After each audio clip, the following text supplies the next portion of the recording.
प्यारे बच्चों, कक्षा 8 के भूगोल विषय में इस वीडियो में आप अगला पाठ ऊर्जा और शक्ति के संसाधन, ऊर्जा और शक्ति के संसाधन, sources of energy and power नामक पाठ का अध्ययन करेंगे। देखिए, इसके अंतर्गत ऊर्जा के वाणिज्यिक और गैर संसाधन, ऊर्जा के परंपरागत और गैर परंपरागत स्रोत तथा जीवाश्म ईंधन के बारे में जानेंगे। देखिए,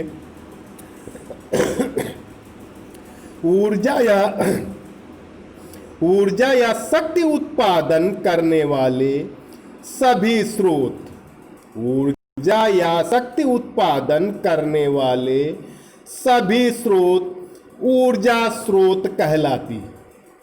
ऊर्जा के स्रोतों का वर्गीकरण बहुत से तरीकों से किया जा सकता है। देखिए, जो इस प्रकार है। नंबर 1, ऊर्जा के वाणिज्यिक और गैर संसाधन। वाणिज्यिक स्रोत वाणिज्यिक ऊर्जा के प्रमुख स्रोत हैं। ये कोयला, पेट्रोलियम, प्राकृतिक गैस और विद्युत तापीय, जलीय, नाभिकीय हैं। गैर वाणिज्यिक स्रोत ऊर्जा स्रोत जैसे गोबर, जलाऊ लकड़ी, ये कैसे स्रोत है? गैर वाणिज्यिक स्रोत है। जैसे गोबर हो गया, जलाऊ लकड़ी, ईंधन की तरह जलाए जाने वाले फसलों के द्वितीयक उत्पादक हैं। ऊर्जा के परंपरागत और गैर परंपरागत स्रोत। ऊर्जा के परंपरागत स्रोत न्यूनाधिक रूप से वाणिज्यिक ऊर्जा स्रोतों जैसे ही है, अर्थात ये कोयला, पेट्रोलियम, प्राकृतिक गैस, जल विद्युत और नाभिकीय ऊर्जा है। गैर परंपरागत ऊर्जा स्रोत ऊर्जा के भावी संसाधन, उदाहरणार्थ सौर ऊर्जा, पवन ऊर्जा, ज्वारीय ऊर्जा, गैस तापीय ऊर्जा और जैव समूह आदि हैं। ऊर्जा स्रोतों के विकास की भिन्न भिन्न अवस्थाएं हैं। आरंभ में मनुष्य ने पवन शक्ति और जल शक्ति का प्रयोग किया तथा अपनी जरूरतों को पूरा किया।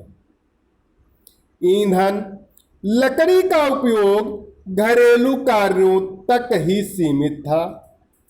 18वीं शताब्दी के उत्तरार्ध में औद्योगिक क्रांति होने पर कोयले को ऊर्जा स्रोत के रूप में सर्वाधिक महत्व दिया गया।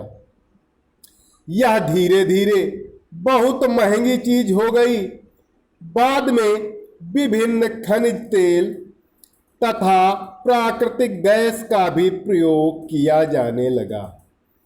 जहां प्रवाहित जल या झरने हैं और अपेक्षित प्रविधि भी उपलब्ध है, वहां जल विद्युत को वरीयता दी गई।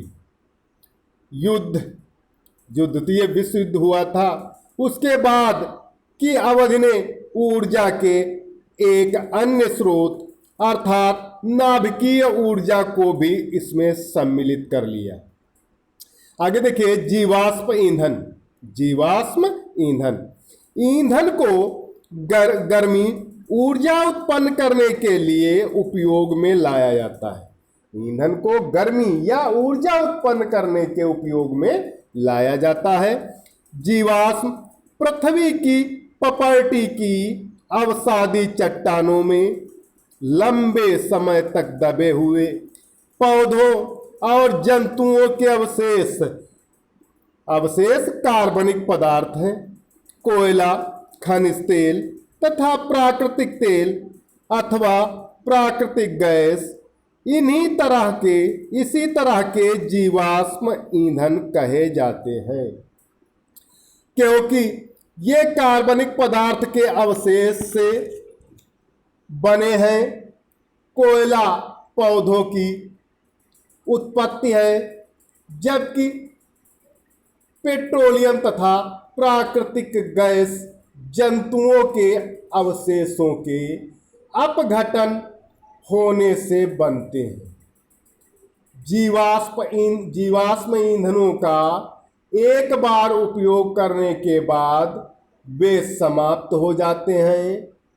मनुष्य उन्हें पुनः नहीं प्राप्त कर सकता है अथवा उनका नवीकरण नहीं किया जा सकता है।